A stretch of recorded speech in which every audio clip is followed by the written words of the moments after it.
The Prophet ﷺ demonstrated this. Bring people's hearts close by being generous to them, by giving them stuff. So we wanted to implement the sunnah. So what we did is we bought a pair of Gucci trainers, and we just put out a video saying we're going to be giving away a free pair of Gucci trainers. I knew the kind of crowd that would attract. It was the kind of crowd we wanted to reach out to. Yep. And that day the masjid got packed out. I would say, imagine Laylatul Qadr on a masjid, but just guys from just youngers.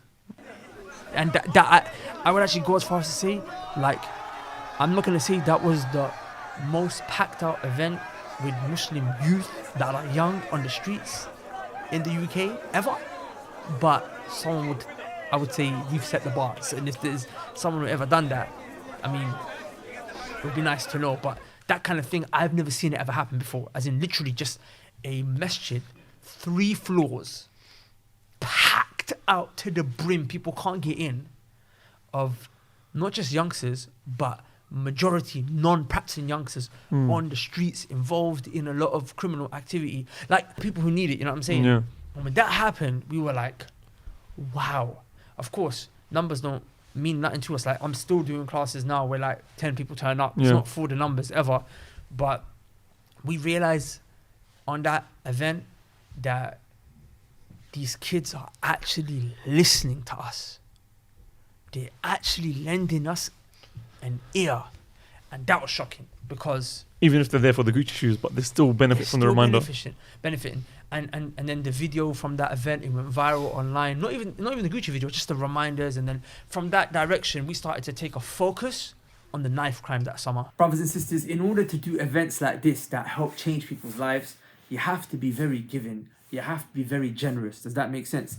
Giving things like food, gifts, setting up a nice environment so that people can enjoy themselves and at the same time learn. Know that the kuffar are doing this. I mean, they have free club nights to bring people in to the club for free, and then they get their money back on the alcohol and the drinks. And your Muslim women and your Muslim brothers, they are actually going into those clubs. Does that make sense? They have ladies' night for free. They bring them into the events for free. They spend money on them only to lure them in so they can what? Basically take them down the devil's path later on. So you have to understand that we're competing with that kind of nonsense. And that's why the Prophet ﷺ was so different, because he was so giving. He would basically have a valley, 2 mountains between a valley in the middle, with sheep, and then he would give them to a man just to bring his heart closer towards Islam, so that he knows that that the Prophet ﷺ is not one who's after the dunya or anything like that. Rather, the Prophet's about giving. And the man will go back to his tribe, will go back to his people, and he will say, people, aslimu. He will say, accept Islam. Muhammad is a man who gives and he doesn't want to eat. Does that make sense? So one of the things that's closely attached to the da'wah is generosity, is giving. Does that make sense? So these events are all about giving. Like, for example, you saw the video when we took the brother from prison. Like, that was all about giving. We took him out, we took him shopping, that day, got him a haircut. You know, when we do these events, you know, we give away little prizes, we give away food, we give away pizza, we give away snacks, we give away drinks. But they come in, they learn about Tawheed, man. Is that not invaluable? Is that not something that's invaluable? Does that make sense? So now we're about to take these events to the next level. Like, we're doing stuff that's you just have to wait to the next event on Saturday, the next Man Team the Masjid event, to know the kind of levels that we're doing, inshallah ta'ala. But of course, it's going to be funded. And it's not even much. Imagine if you just give £5, £10, £5, £10. If you got a little bit more, you give a little bit more. People always say, I want to give monthly. You know, I mean, look, we don't have a monthly kind of subscription thing, but go fund me every time you say, just drop a little £5, drop a little £10. If you're in your wallet right now, you got a little £5 to spare, you got £10 to spare, you got £50 to spare, give it for the sake of Allah subhanahu wa ta'ala. Because this is what? This is changing lives.